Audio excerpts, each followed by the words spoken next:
al vino. Bueno, está acá con nosotros Lilita Carrión, que vamos a charlar un rato largo. ¿Qué tal, Lilita? ¿Cómo andás? Hola, buen día a todos. A ver, hay millones de temas para hablar con Sí. vos. Hace mucho que no hablamos aparte. Te cuento de lo que estoy preocupado ayer y hoy. Ayer en este programa Raúl Castells dijo que se estaban armando porque el Estado no les daba respuestas, pero más allá de eso que nos parece obviamente criticable y que lo hablamos con él, nos dio una serie de datos que nos preocuparon en este sentido, que el RENAR estaba dando permisos de manera indiscriminada a militantes de la Cámpora y a otra gente, etcétera. Hoy dijimos, bueno, hablemos con gente que labura en los barrios más marginales para ver si esto es cierto. Hablamos con Toti Flores, que nos dice lo mismo.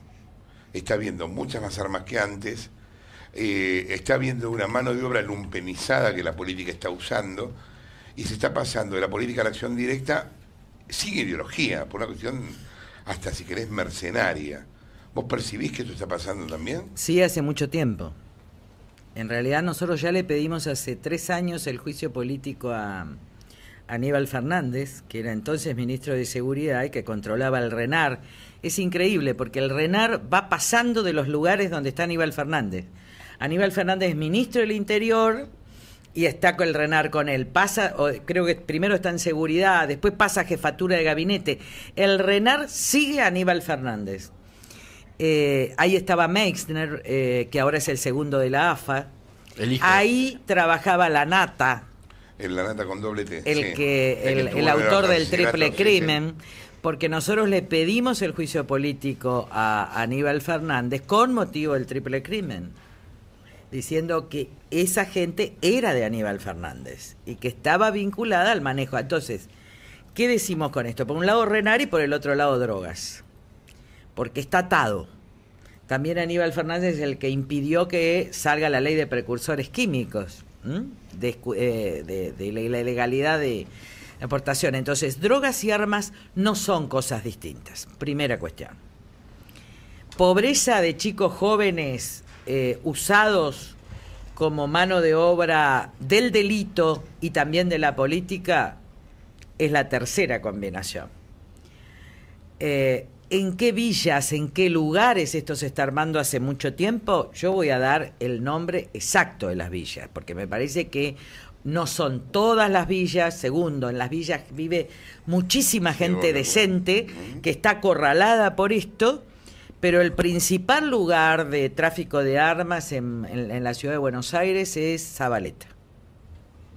Bueno, fíjate que ahí Que hubo el segundo lugar es la 1-11-14.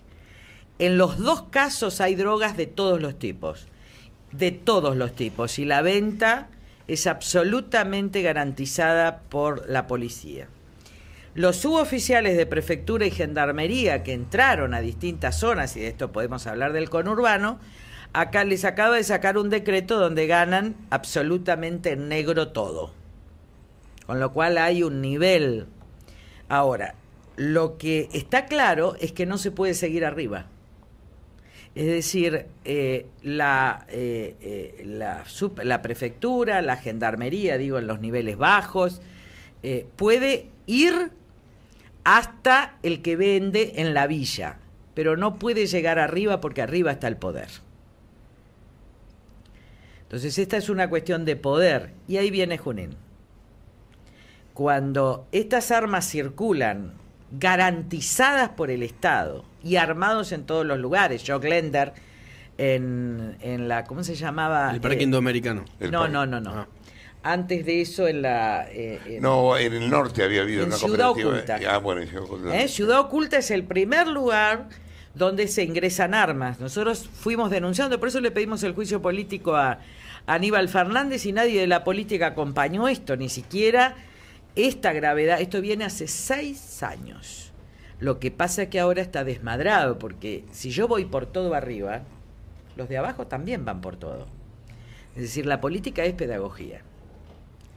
Y en el caso de Junín, puntualmente lo que hay es, primero hay que entender que en Junín, lo tiene que entender toda la sociedad, hay una cárcel cerca de Junín.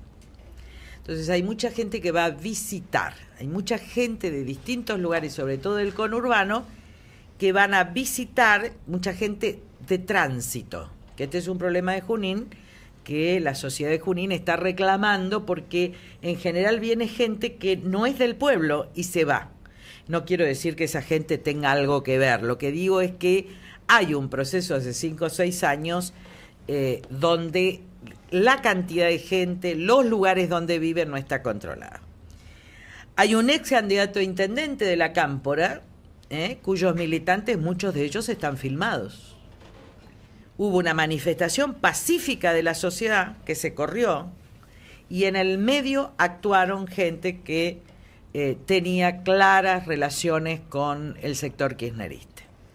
Si uno lee el artículo de Paña hace 3 o 4 días, dice: la operación es sacarlo a Scioli de la gobernación, sacarlo a Mariotto, ponerlo de diputado a Scioli y poner a Berni como gobernador, porque la provincia de Buenos Aires clame por la seguridad. Y esto se empezó a verificar en Junín de una manera muy grosera. Después lo van a hacer, lo van a ir perfeccionando. Pero digo, esta lucha es con sangre. Ahora, este es un año electoral, si empezamos así, estamos en el horno. Así es. Es la lucha, a ver. Porque esto va a empeorar, es ¿no? muy parecido al 75, es una parodia del 75. Es una parodia del 75 cuando grupos distintos se enfrentaban por el poder en la Argentina. Cuando se enfrentan por el poder y no hay pedagogía, y no hay cultura, y no hay ley, y no hay límite, y la sociedad está francamente armada. A ver, tenemos que entender que está francamente armada. No la sociedad, las clases medias, etc. Está francamente armada porque esto le convenía al poder para dominar las villas. ¿Quién es el que vende la droga en las villas del conurbano? Es a su vez un puntero del PJ de cualquiera, ¿eh? No es un puntero del PJ solo de la Cámpora, no se equivoquen, es un puntero del PJ de Duhalde, es un puntero del PJ de Massa, es un puntero, ese es el que controla el barrio. Yo he ido a villas, porque ustedes saben que siempre voy, antes podía entrar, ahora yo no puedo entrar. ¿Pero siempre es un puntero del PJ, no de otros partidos? No, puede haber lumpenes de otros partidos, pero a ver, el problema ahí me parece que no hay una discusión ideológica, es una cuestión de poder. No, a ver, es una cuestión... De mercenarios. A ver, no, es una cuestión de lógica política. No estoy hablando del peronismo, estoy hablando del PJ, ¿no? Esta lógica del poder, que ya hemos tenido terribles consecuencias en el país, que además se enfrentan y después se unen en el Congreso, por eso hay que tener mucho cuidado de decir que votan a los opositores que son del PJ, porque después se dirime, viene la elección, como hizo Labaña. Labaña fue candidato, por eso yo no fui presidente en el 2007, para impedir que yo sea presidente. Ahora, 3 meses después se abrazó con Kirchner, porque el PJ es así, dirime las internas, si tiene que haber balas hay balas, después hay resultado electoral y después se alinea con el ganador. Si la ganadora es Cristina, es previsible que no los de arriba, pero sí los de abajo, voten la destitución de la Corte o voten la reforma constitucional, porque acá hay un alineamiento con el poder. Entonces, si cae Scioli, ya está. Yo ya creo que está puesto. Es decir, que está encerrado por la encerrona fascista del propio gobierno. ¿Pero usted decís que va a renunciar, Scioli? Digo que nosotros estamos en un momento muy difícil de la nación y creo que hay que decirlo con todas las letras y que esto se evita antes, pero hay que enfrentarlo ahora. Las cosas que no pudimos evitar, que algunos de los que estamos acá nos trataron de locos, nos trataron de excéntricos, las sociedades civilizadas evitan los males. Las sociedades viven como traumas extraordinarios, las sociedades que no aprenden a prevenir se encuentran con el problema en una magnitud que parece un desastre que vino del cielo, no. Esta es la acción continua, persistente, de un modelo que nos lleva a un encierro autoritario y violento del que solo podemos salir con no violencia, defendiendo la República, pero poniéndole el cuerpo a nuestras conciencias. Y cuando digo esto, ¿qué es ponerle el cuerpo a la conciencia? El cuerpo a la conciencia. Que todos los que quieran una Argentina distinta, que todos los que querramos vivir en la República y en la libertad, donde esté el PJ, donde estén todos los partidos, pero que no haya una lógica mafiosa de negocios, de poder, de medios, etcétera, tenemos que salir. por ejemplo, el 18 de abril. Tenemos que manifestar, tenemos que poner el cuerpo. Algunos tenemos que poner más el cuerpo que otros. Y hemos terminado muy dañados en el cuerpo por tantos años de lucha. Pero la sociedad del fascismo autoritario, de este autoritarismo, de esta violencia, se sale por la no violencia y con manifestaciones pacíficas, pero sabiendo que esta resistencia es la única salida. No crean que el proceso electoral va a tener el resultado, porque esto es un engaño. Es cierto que el proceso electoral es importante, pero aún en la mejor elección de la oposición las bancas quedan tal como están. Y si quedan así como están, ¿pueden reformar la Constitución? Mire, la compra de votos en una sociedad y en un sistema tan corrupto de la Argentina, una vez que se alinee el PJ, es posible. Sobre todo, miren, ustedes tienen dos mayorías. Tienen una mayoría, la más difícil es la de reforma de la Constitución, porque vos tenés que pasar la necesidad con 2/3 de los totales, pero después tenés que enfrentar al pueblo. Es decir, tenés que elegir convencionales. Esto es lo más difícil. Ahora, hay otro que es más fácil, que es para encerrar el régimen y dominarlo totalmente, es 2/3 de los presentes para acusar a la Corte, 2/3 de los senadores presentes para enjuiciar a la Corte. Entonces nosotros tenemos que salir a defender la vida, porque no podemos vivir así. No se puede morir la gente gratis, no podemos naturalizar la muerte. Ustedes vieron la cantidad de chicos, de chicas que mueren. Nosotros no podemos naturalizar. Yo creo que hubo una época que algunos de los más grandes la vivimos muy fuerte. ¿Se acuerdan? 75, ¿no? Se moría la gente. Yo era muy chica, tendría, qué sé yo, 18 años. Y a mí me impresionaba leer en los diarios como dato policial la cantidad de muertos. Íbamos a los bares y éramos chicos y se decía, murió fulano, mengano, sultano. Era terrible. Y llegó un momento que naturalizamos las muertes y la muerte se entronizó en el país. Lo que dice Robert Castel, que es un famoso sociólogo francés, es que antes uno tenía lo que se llamaba especie de subversión ideológica, organizada, de clases medias, etc. Pero que ahora lo que cuestiona el sistema, de una manera violenta, es las víctimas transformadas en victimarios. Y dice en la página 290 o 293, porque lo repetí en el Congreso del año 97, que hay un tiempo en que las democracias no pueden enfrentar esas noches oscuras. Es como habilitar las fuerzas del mal, de no ocuparnos de esa niñez, de no construir ciudadanía de esa niñez. Ahora tenemos victimarios. ¿Y la respuesta cuál es? Si además es el poder, la presidencia, la ministra de Seguridad, el subsecretario de Seguridad, lo que dice, nosotros no nos metemos porque es un problema de una interna política. Entonces, los garantes de la seguridad abdican. No se puede matar a los chicos delincuentes. Hay que hacer algo, hay que reconstruir esa sociedad. Pero tienen que tener sanciones. Tiene que volver la ley, sin la cual no hay libertad para nadie, ni vida para nadie.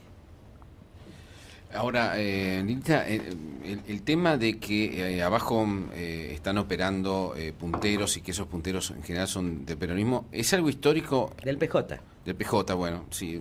¿Es algo histórico que solo el peronismo y la Iglesia Católica y algunas iglesias pentecostales trabajan de verdad en los sectores marginales? Así es. Nunca el radicalismo, o rara vez el radicalismo, logró penetrar esas zonas. Por ahí el socialismo santafesino debe, la verdad que no lo sé, pero debe tener algún tipo de inserción.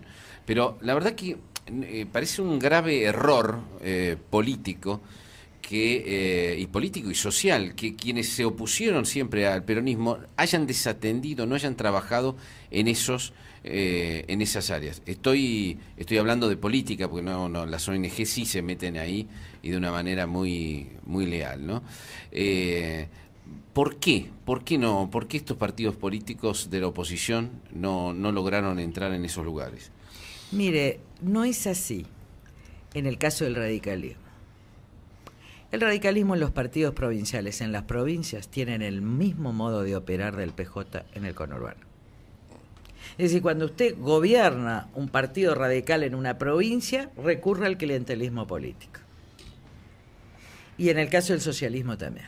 Porque el clientelismo político es la sustitución de la construcción de ciudadanía. Ahora, es más fácil el clientelismo político de atar el voto que poner las mejores escuelas con los mejores profesores en los peores barrios. Es decir, la intervención que hace el Estado en Medellín, que es extraordinaria, después de Escobar Gaviria, nosotros tenemos que seguir ese camino, porque ahí está la salida. Hay una alternativa, es poner lo mejor, pero no lo mejor en instrumento, no la escuela, no el galpón. Poner el mejor violín, poner el arte, poner la resiliencia, gastar todo el dinero del Estado. Yo estuve con Sergio Fajardo en Medellín haciendo un documental. Y el criterio es así de simple, es hagamos los lugares más lindos en los barrios más feos. Así es. Entonces, llevemos ahí a la gente para que tenga lo que nunca en la vida tuvo. Así es. Y dieron vuelta a Medellín, que te mataban en cada esquina. Ahora bajado, pero muchísimo el índice de porque asesinatos. sabés qué pasa esto de semiótica, ¿no? El contexto cambia la vida. Sí, claro. Bueno, pero acá no es lo mismo comer una papa con un mantel y una flor en un pequeño florero que comer una papa sobre la tierra. Y esto es algo que la izquierda no ha entendido. Digo, la gente en las villas quiere ser de clase media. Esto es algo que Toti Flores, que es el presidente del Movimiento Nuestro Humanista de Resistencia, lo tiene claro. Y acá veníamos hablando hoy de lo que, a ver, lo bueno en la historia del mundo, en las metáforas del mundo, tiene que ver con lo bello. Entonces la gente aprende lo bueno en lo bello. Cuando vos vas a un aula y el aula está sucia y las ventanas están rotas, vos en tu inconsciente te sale que eso no es bueno. Por eso en Medellín, por ejemplo, tenés las bibliotecas. Y, a ver, es divino, porque vos pasás para ir a tomar el tren o el colectivo y tenés sillones. Y tenés la biblioteca, y tenés los diarios, y tenés la revista de moda, y tenés el Hola. Y esto, las mujeres... ¿Qué es lo que quieren las mujeres y los hombres? Bueno, eso, a mí me parece lo más. Yo hubiera puesto camas aparte, ¿viste? Porque yo como Churchill me encantan esto de estos sillones más. Pero, ¿qué quiero decir? Ellos quieren vivir como vivimos nosotros. ¿Qué hacen los gobiernos populistas? ¿Y qué hacen muchos? ¿Qué hacen? Los hacen vivir de otra manera. Como ellos no quieren vivir, ellos quieren vivir como nosotros.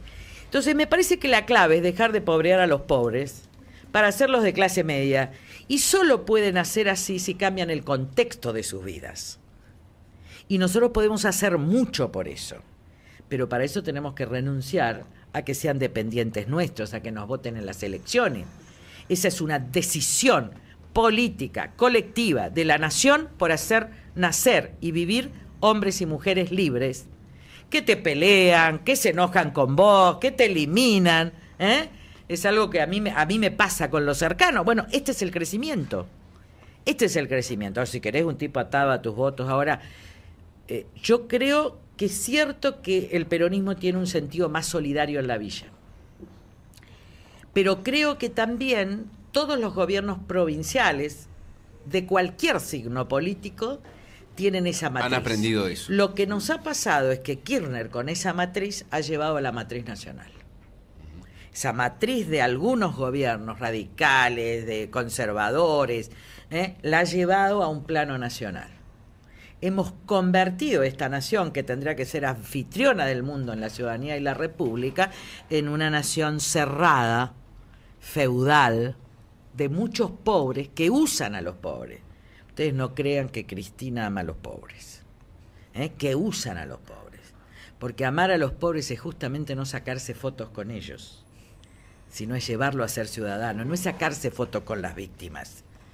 Yo estuve en la tragedia, en el tema de 11. Ayudo a mucha gente. Ahora ustedes no vieron una foto. Una foto, porque la foto es el uso. Entonces, en vez de usar, hay que hacer crecer. Y me parece que en eso tenemos que hacer un esfuerzo. Es la matriz, pero es una matriz que viene del conservadorismo y sigue con el PJ. Vos venís diciendo hace tiempo algo que en lo que yo coincido, que es que hablas del peronismo y el radicalismo, lo llamás el régimen. Sí. ¿no? Y decís que de alguna manera estamos llegando al fin del régimen, de esta Yo lo alternancia, espero. a donde son casi los dos lo mismo, ¿no? Y donde los dos se necesitan uno del otro para poder seguir siendo lo que son. ¿Vos pensás que eso está cada vez más cerca o no? La verdad es que yo me di cuenta de lo que eran los acuerdos cuando entré como diputada del radicalismo. Yo era independiente, era jurista, nunca tuve nada que ver con la política, nunca. Era profesora titular, sí, de la universidad, pero bueno, me tocó entrar. Me tocó ser convencional, mi papá se estaba muriendo, bueno, después tuve una alta imagen y todo el mundo quería ser gobernadora, yo decía una irresponsabilidad, intendente. Yo la verdad es que venía de la profesión y un jurista peronista, que ahora no me acuerdo el nombre, que hacía muchos chistes, a ver si Fernández Díaz se acuerda. Jurista. Sí, era menemista, pero de un apellido muy conocido, me invitó a la calle Arroyo, había sido convencional conmigo a la casa, un hombre ya de 80 años, después murió, y me dijo: Elisa, yo la quiero mucho, dese cuenta y no sea cómplice. Todo el bipartidismo es una mentira. Entonces yo empecé, porque la verdad que eso me ayudó mucho, fue la mejor y mayor lección política, porque quise yo estar atenta para no ser cómplice. Por eso a veces yo digo denuncio, no vayan a creer que yo creo que los jueces estos cómplices van a actuar, pero uno no puede ser cómplice, uno tiene, porque si no uno es cómplice por silencio. Una vez cuando le pedimos el juicio político a Trovato, con Alfredo Bravo, yo salgo y César Arias, que era el presidente de la comisión, a quien yo quiero mucho, me dijo: usted violó todos los pactos. ¿Qué pacto? Dije yo. El acuerdo que tenemos de protección con los jueces. Le pregunté a Gastón Mercado Luna, ¿se imaginan mi cara? Yo que mi papá me había pintado el radicalismo, y me dijo: sí. Entonces le dije: yo no conozco esos pactos, yo lo único que conozco es la disciplina, los principios. Y ahí empezamos a acusar, fue la época que más jueces federales fueron destituidos. ¿Por qué? Porque yo vine a romper la omertá. Me siguió Cruchaga, me siguió... y hubo un equipo, Alfredo, que en el juicio político rompimos la omertá. Por eso reglamentaron Consejo de la Magistratura, para volver a encerrar el tema en un gueto de acuerdos, que es lo que fue. Por eso salió Marcela Rodríguez, que era la que denunciaba esto. Esos acuerdos permanecen, por eso la mirada de Cristina y la risa con Sanz. Por eso esa filmación. Por eso cuando le hablan de las obras, porque yo he intentado mucho, porque yo amo el radicalismo, se imaginan que es la matriz. Intenté muchas veces y después de la muerte de Alfonsín intenté de nuevo. Dije, a ver si la decencia los gana, pero no fue posible. Y cuando vimos lo que, yo no quiero decir, porque no quiero dañar más, pero fue terrible. Pagué el costo de romper un acuerdo, pero no mentirle a la sociedad. Entonces, me parece que hay un régimen que también lo integran otros partidos. Por ejemplo, nosotros hemos pagado mucho costo porque se fue nuestra gobernadora de Tierra del Fuego, a la que yo quiero muchísimo y ella me quiere muchísimo. Fabiana Rivas. ¿Está?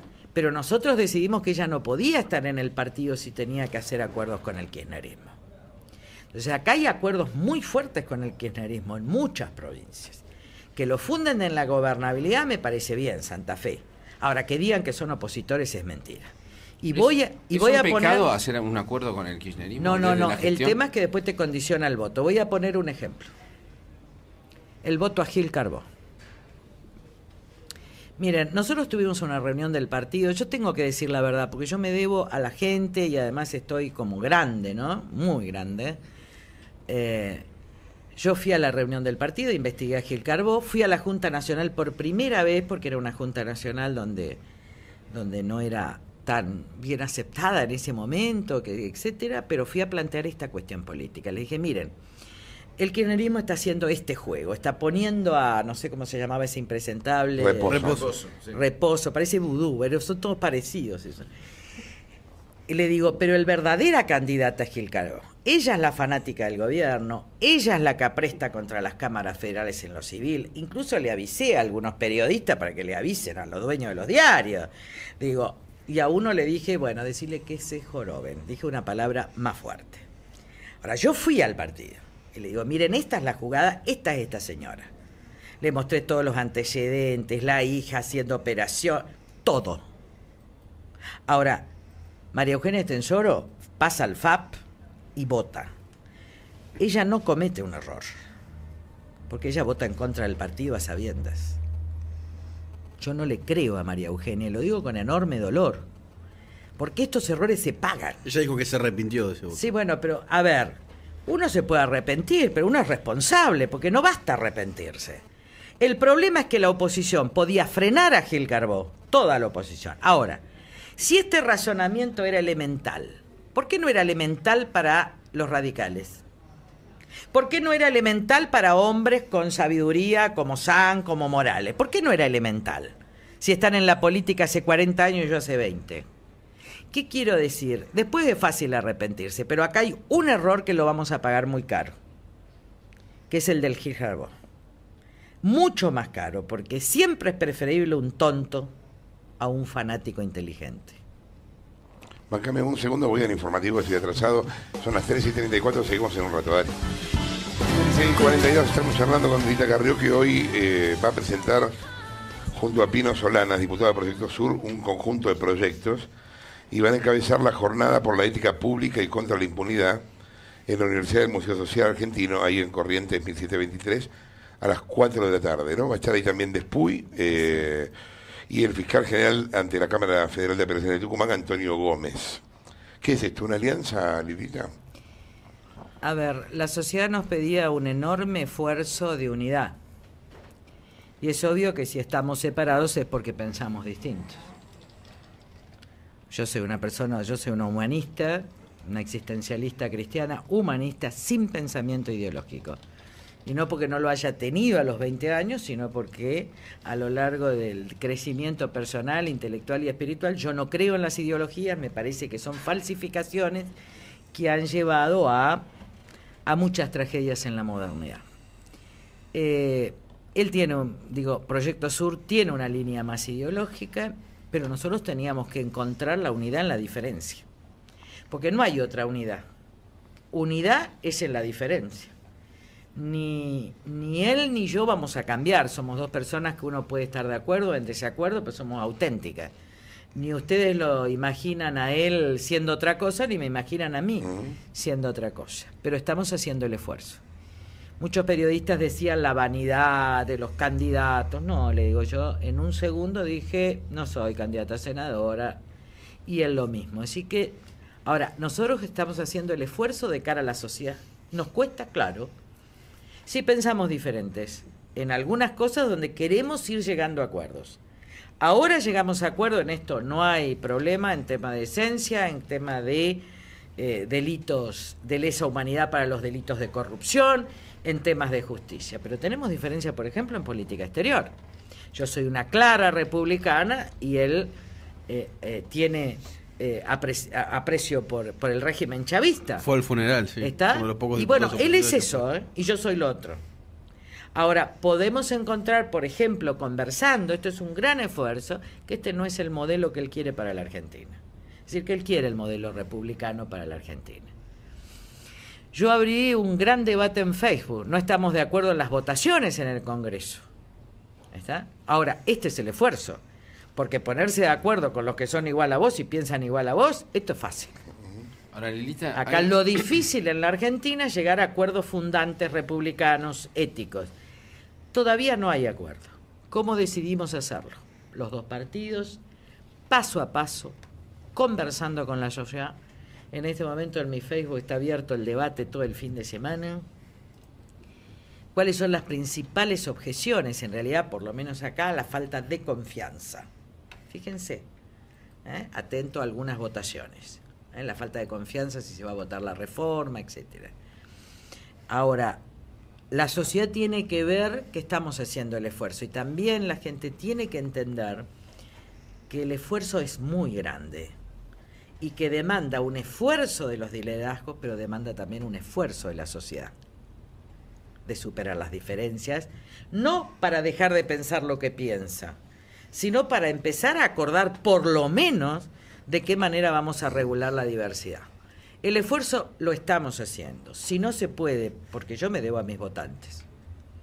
A mí esos votantes del 1,8 y los otros que me acompañaron en la derrota, yo los estoy escuchando, porque para mí son muy valiosos y muy importantes. Pero queremos hacerlo de cara a la gente y democráticamente.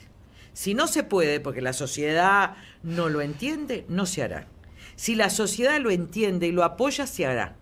Pero entre la opción macrista PJ, por un lado, y entre la opción kirchnerista por el otro, me parece que puede. Ahora, acá hay un objetivo también concreto. No significa que estemos siempre juntos, además, él y yo ya somos grandes. Significa que es preciso, para evitar los 2/3 de la destitución de la Corte y de la reforma en el Senado, que los 3 senadores por la capital sean de la oposición. Y yo eso me lo planteé. Miren, si somos muchos los candidatos a senadores, vieron que son todos candidatos a senadores. Yo creo que la única candidata a diputada de la Nación soy yo, no hay otro. Si somos muchos los candidatos a senadores, el tercer senador es Filmus, o quien el kirchnerismo decida. Cuando uno ve eso y ve que uno de los candidatos más votados para senador, estamos casi parejos, es Solanas, y que Solanas merece ser senador de la capital, porque a mí me hace acordar a la figura de Alfredo Bravo, y creo que es un hombre que ama a su país. Yo no soy estatista como él, etcétera, pero reconozco esa autenticidad. Es que la que tengo que bajarme soy yo. Yo tengo que bajarme, ¿no? Y creo que este debate es interesante, tenemos que participar todos, porque del futuro de la Argentina uno puede ser mediador entre la sociedad y el Estado. Las redes habilitan la democracia directa. Así que yo estoy con la democracia directa. Ahora, todos asumimos la responsabilidad. Si mis votantes me dicen Lilita no, y el tercer senador es Filmus, somos responsables. Porque todos debemos que ser responsables. Es demasiado difícil lo que vive la nación y son demasiados los esfuerzos que uno está haciendo. Y yo creo que lo está haciendo Pino de corazón, lo estoy haciendo yo de corazón, y lo están haciendo dirigentes de los 2 partidos de corazón, sabiendo las diferencias, sabiendo que yo he votado, por ejemplo, qué sé yo, Chicone, como me dice la gente. Yo he votado diciendo ustedes están traicionando a la patria.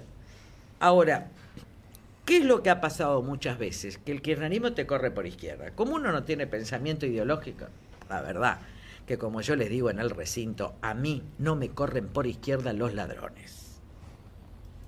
¿Está? Pero cuando uno tiene pensamiento ideológico, la cuestión no está fácil de advertir la trampa. Porque ahora miren, justicia legítima es justicia kirchnerista, se apropian de las palabras. Y en realidad lo que es kirchnerización, cooptación y fin de la república. Pero lo llaman justicia legítima. Entonces esa apropiación de las palabras buenas... Es parecido a la ley de medios, ¿no? O sea, así es. Un supuesto, un gran propósito que en el fondo esconde otra cosa. No, en el fondo esconde la impunidad y el fin de la Corte, ¿no? Del fin de la Corte, y entonces la gente tiene que salir a defender la vida, la paz y la justicia, y el 18 de abril hay una marcha por la vida y por la justicia y tenemos que estar todos, y yo por primera vez voy a ir como ciudadana de la nación. El pueblo ya está constituido, pero no hay salida con una oposición tan débil.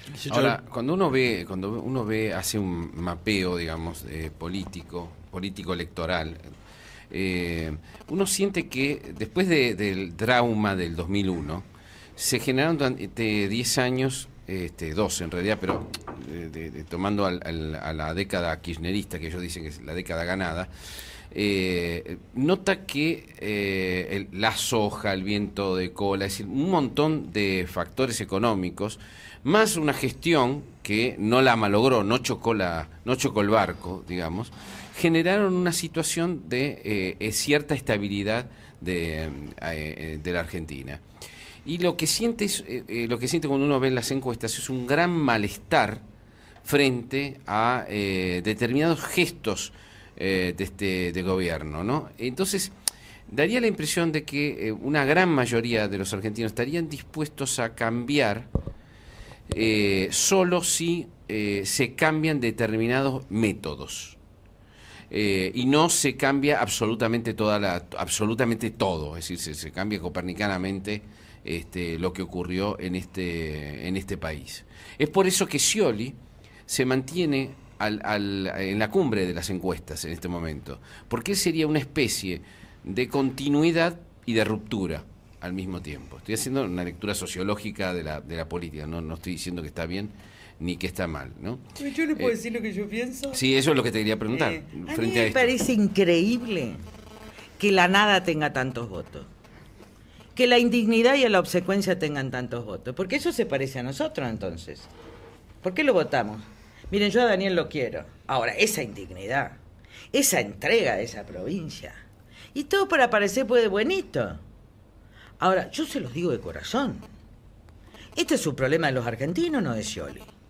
Pero claramente es un problema de Acá, la sociedad a ver, argentina. acá tenemos que reflexionar lo siguiente. Ustedes quieren república, tenemos que luchar por la república. Ahora, no me digan que quieren decencia y república y lo voten a Scioli, ¿eh? No me digan eso. No me digan eso porque está con lo peor del PJ. Así que la gente se tiene que poner de acuerdo. Porque, miren, yo he visto cada buenito y cada tipo con cara de bo que por abajo tenía el sistema mafioso. Yo creo que acá hay algo que la Argentina tiene que decidir. Cuando a la sociedad se le dice la verdad y la economía va bien, vos sacás el 1,8. Cuando la verdad llega y la economía está mal, no es así. Porque la verdad es sanadora. Miren, yo les quiero hacer una confesión. A mí no me importa, a mí me encanta el 1,8. Uno está más allá de los votos, uno sabe por qué pelea. Yo peleo por una nueva civilización humanista, peleo por una Argentina republicana y tengo ese sueño, como decía Martin Luther King, y no me importa perder y no verlo yo. Me importa que los hijos, nuestros hijos lo vean y creo en la perseverancia. Ahora, ¿qué queremos los argentinos? ¿Por qué no nos ponemos de acuerdo? ¿Por qué nos gustan los falsos? ¿Por qué nos gustan los que nos mienten? ¿Por qué no nos gusta vivir en la verdad, que es dura, pero es maravillosa y sanadora? ¿Por qué no creemos finalmente que se puede vivir en la República si todos empezamos a actuar distinto? ¿Por qué esperamos a que nos maten en las calles para decidir que con el PJ no se puede vivir? ¿Por qué somos tan condescendientes, Fernández Díaz, con estas prácticas? Pero es que claro que con Menem tuvimos estabilidad y se podía comprar en Miami, como ahora, donde los chicos de 30 años se van a Playa del Carmen con el dólar a 5, mientras la gente no puede comprar la comida en el conurbano. Pero mientras tanto, en ese pacto extorsivo de estabilidad, se robaron la nación. 1, 2, cada 10 años. Cada 10 años nos roban. Y nosotros decimos, mirá qué accidente. Y los volvemos a votar 1 y 2 veces, y mejor Scioli, y mejor Massa, y nos enganchamos con los mismos punteros del PJ, con la misma droga, con el mismo sistema de juego. Yo no soy antiperonista, al contrario. Me he casado con un peronista. Tengo hijos peronistas. ¿Está? Tengo mis íntimos amigos del peronismo. Pero el PJ ha sido una tragedia para el país y el radicalismo su cómplice también. Hay que poder salir de esto. ¿Se puede gobernar sin el PJ en Argentina? Mire, yo creo que solo pueden gobernar los inocentes. Y voy a explicar por qué. ¿Por qué no puede gobernar otro que no sea el PJ? Porque los demás complicados con el PJ, como le hizo Anzorreya de la Rúa, le sacan. Estiuso va. ¿Saben cómo es? Llega un presidente. Estiuso, contra inteligencia de la CIDE, le lleva la carpeta al presidente. Y ahí lo condiciona. Entonces después va Anzorregui y dice, bueno, con esta carpeta negociemos. ¿Qué negociemos? La impunidad del menemismo. Eso es lo que dije de la Rúa cuando me dice disidente de la Alianza. Va a ser tomado por las mafias. Ahora, si vos tenés mucho que esconder, si tu pasado no es claro, llámese un radical, este hombre, ¿cómo se llama? Este economista Labaña, llámese quien se llame, Macri y tantos otros, vos empezás a pactar impunidad. Entonces, ¿por qué a veces uno es extremadamente intransigente? Porque si un día vos llegás a gobernar, te tiene que venir Estiuso, acá que es loca, que es mística, a ver, ¿qué más? Que está gorda, ¿está? A mí me controlan todo, ¿eh? Si salió, a ver, todo. Muy bien. Ahora allanamos la CIDE y ponemos preso a los espías interiores. Y si hay algún pecado en serio, que no, por lo menos no veo porque estoy bastante vieja, de la menopausia para tener pecado, digo, en el mismo acto se lo decís a la sociedad, pero se terminó el servicio de inteligencia interna. Solo los inocentes pueden cambiar este país. Solo los que tienen tranquilidad de conciencia pueden cambiar este país. Porque a los otros, por más arrepentidos que estén, los aprietan y prefieren que la mujer no se entere que tiene amante y por eso entregan el país. O prefieren que no se enteren de tal cosa y por eso entregan la nación a la impunidad. ¿Claro que va a durar años? Sí. ¿Esfuerzos? Sí. ¿Obliga a conciliar estas diferencias? Sí. Pero miren, había el discurso de Martin Luther King, que estaba un poco chapa, porque en ese momento hablar de la igualdad de los negros y los blancos en Estados Unidos era estar chapa. Los tipos no podían subir a un colectivo. Era un apartheid casi como el de Sudáfrica. Y le dijo a los negros, sepan que esto se va a solucionar. Sepan que todo sacrificio injusto es redentor. Y siguió la lucha. Cuando yo lo vi a Obama, y cuando sobre todo la veo a Michelle Obama, que es una reina negra, nieta de esclavos, digo, no hay nada del humanismo que no se pueda lograr, solo nos falta el coraje. El coraje de poder caminar y que no nos afecte la derrota. El uno también es simbólico.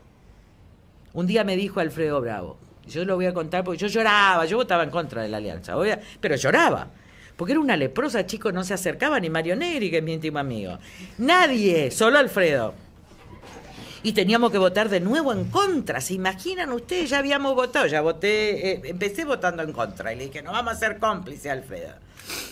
Y me dijo, y yo lloraba, y decía, bueno, vamos a votar en contra. Y venían diputados y me decían, Lilita, vota a favor, podés ser jefe de gabinete. Y le digo, yo no es que no quiero, no puedo. Y lloraba, bueno. Y me dijo, aunque te quedes sola cuidando la bandera, después vuelven todos. Si millones de argentinos decidiéramos quedarnos solos cuidando la bandera, tenemos república, tenemos no violencia, tenemos paz. El problema es que tenemos la lógica de la especulación, de la conveniencia, de votar a ganador, y así nos estafa el gobierno. Cristina nos puso el segundo candidato, Wiener, nos puso el tercero y nos puso el cuarto. El gobierno determinó que sus enemigos, su principal enemiga, tenía que desaparecer porque se lo dijo Rossi. Y lo logró, que era la única que disciplinaba a la oposición. Y la verdad que estoy feliz, porque disciplinar a esta oposición, yo mejor, viste, qué sé yo. Pero lo que quiero decir con esto es que sin ese coraje, yo le reconozco a Jorge eso, nosotros tenemos inmenso defecto. Porque la verdad que por ahí somos medio elefante en un bazar. ¿Vos te referís a Jorge Lanata que tiene Pero defectos? Por supuesto. Y además ahora estamos y nos paró la vida, nos paró la enfermedad. Yo te digo, vos tendrás, pero Jorge Lanata no tiene defectos. Pero lo que sí digo es que hay que tener coraje para darle sentido a la vida.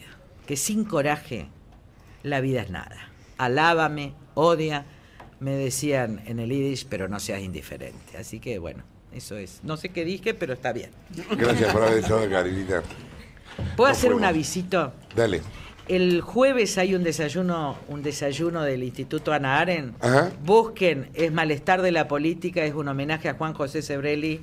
Y vamos a estar con Fernando Iglesias. Es en el Club Español a las 9 de la mañana y pueden llamar al 4383-4515 o si no meterse institutoaren.com.ar. Dale, gracias por haber estado acá. 2 de la tarde nos fuimos.